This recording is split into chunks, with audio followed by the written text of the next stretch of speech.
যদি লেবু গাছের প্রচুর পরিমাণ ফুল হবার সত্ত্বেও আপনি প্রতিদিন দেখেন কোনো না কোনো লেবু গাছের ফুল বা কচি পাতা আপনার ছাদ বাগানের গাছের গোড়াতে অসংখ্য অবস্থায় ধীরে ধীরে পড়ে আছে, তাহলে কিন্তু এটা অত্যন্ত চিন্তার একটি বিষয়। আপনি জলও কষ্ট আর দিচ্ছেন না, জল মেনটেন করছেন, তারপরেও আপনার ছাদ বাগানের লেবু গাছের যদি কচি পাতা এবং ফুল ঝরে পড়ে, তাহলে কিন্তু আপনাকে কঠোর বা সিদ্ধ হস্তে পরিচর্যা করতে হবে। Hello friends, welcome to my channel. দেশ এবং দেশের বাইরে থেকে যারা আজকে আমার ভিডিওটি কন্টিনিউ করেছেন, প্রত্যেককেই gardener TRIPS with Kamal YouTube চ্যানেলে স্বাগতম। আজকের ভিডিওর আলোচনার বিষয়বস্তু হবে ছাদ বাগানের লেবু গাছের পোকার আক্রমণকে দমন করার জন্য মারাত্মক এক পরিচর্যা, যে পরিচর্যা প্রত্যেক ছাদ বাগানির দরকার এবং অবশ্যই জানা দরকার। তো আসুন সম্পূর্ণ পরিচর্যাটি দেখুন, না স্কিপ করে কন্টিনিউ করুন।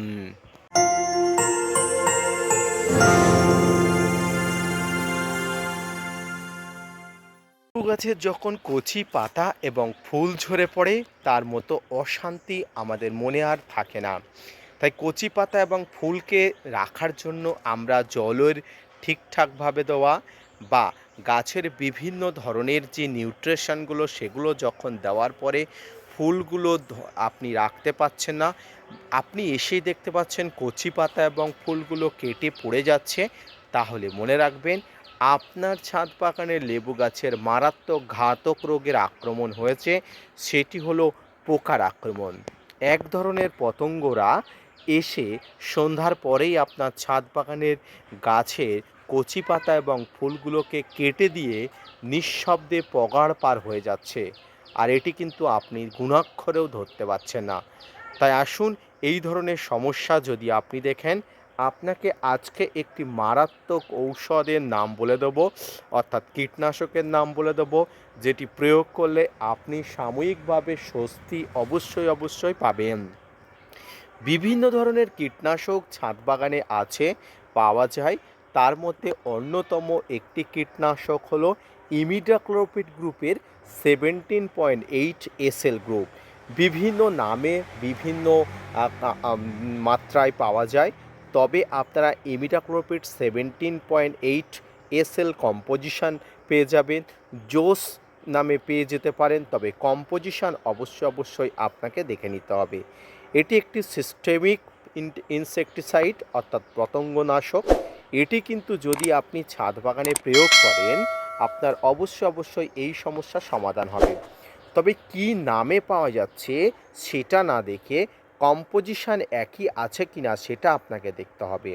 বিভিন্ন নামে পাওয়া যায়, বিভিন্ন নামে পাওয়া যেতে পারে বিভিন্ন স্থানে, তবে এর কম্পোজিশন একই রকম থাকা উচিত। এর ব্যবহার বিধি অবশ্যই আপনাকে দেখে শুনে বুঝে পড়ে ব্যবহার করতে হবে। এবার বলি, এই যে পতঙ্গদের আক্রমণ রুখতে আপনাকে কখন ব্যবহার করাটা সবচেয়ে উপকারী হবে। পতঙ্গরা দেখবেন সারাদিন আসছে না, সন্ধ্যার পরেই আপনি যখন ঘরে যাচ্ছেন, আপনার সকালে যখন আবার ছাদে আসছেন, তখন দেখছেন যে সমস্যাটা হয়ে থাকে, অর্থাৎ রাতে কিন্তু যা কার্যক্রম চালাচ্ছে। তাই এটি সম্পূর্ণ সন্ধ্যাবেলা, অর্থাৎ ঠিক পড়ন্ত বিকালে আপনি স্প্রে করবেন। কতটা পরিমাণ দেবেন দেখুন। কীটনাশক সাধারণত লেবু গাছের ফুল ফুটে যাওয়ার পরে দেওয়াটা একদম উচিত নয়, তবে তখনই দিতে হয় যখনই ছাদ বাগানের লেবু গাছের প্রচুর পরিমাণ পোকার আক্রমণ ঘটে, আপনার কিন্তু আর কোনো হাত থাকে না। তাই এই পতঙ্গর আক্রমণকে আপনি অবশ্যই বিহিত করতে আপনাকে অবশ্যই যখনই কীটনাশকের ব্যবহার করতে হবে, সন্ধ্যার পরই ব্যবহার করতে হবে। যেহেতু লেবু গাছের ফুল ফুটে গেছে, তাই অতিরিক্ত দেওয়াটা একদম শ্রেয় নয়। তবে দিতে গেলে আপনাকে একটু হিসাব করে দিতে হবে। 1 লিটার জলে মাত্র 1 ml, খুব হিসাব করে 1 লিটার জলে মাত্র 1 ml নিয়ে আপনি অবশ্যই গাছে প্রয়োগ করে দিন, সপ্তাহে একবার করে। দেখবেন ভালো ফলাফল পাবেন। এবং এর পাশাপাশি আনুষঙ্গিক যে পরিচর্যা, যেমন জল ঠিকঠাকভাবে, মাইক্রোনিউট্রিয়েন্ট বা অনুখাদ্য, এই সমস্ত ব্যবহারগুলো ঠিকঠাকভাবে করবেন। তবে যখন পাতা কেটে পড়ে যাচ্ছে, সেক্ষেত্রে 100% কিন্তু আপনার পোকার আক্রমণ। আর তার জন্য কিন্তু এই ধরনের কীটনাশকগুলো ব্যবহার করতে হবে। বাজারে অনেক ধরনের কীটনাশক পাওয়া যায়, সাইপারমেথ্রিন, ডাইমাটের 30%, এই ধরনের কীটনাশকগুলো পাওয়া যায়।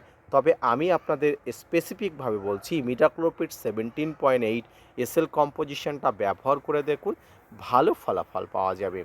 প্রিয় দর্শক, সম্মানীয় শ্রোতা বন্ধুরা, ছাদ বাগানে আপনারা এই ধরনের কীটনাশকগুলো ব্যবহার করুন এবং যারা বাংলাদেশি আমার সম্মানীয় দর্শক বন্ধুরা আছেন প্রত্যেককেই বলবো আপনারা এই ধরনের কম্পোজিশন অর্থাৎ ইমিডাক্লোপিড 17.8 এসএল এই কম্পোজিশনগুলো পেলে আপনারা অবশ্যই ব্যবহার করুন।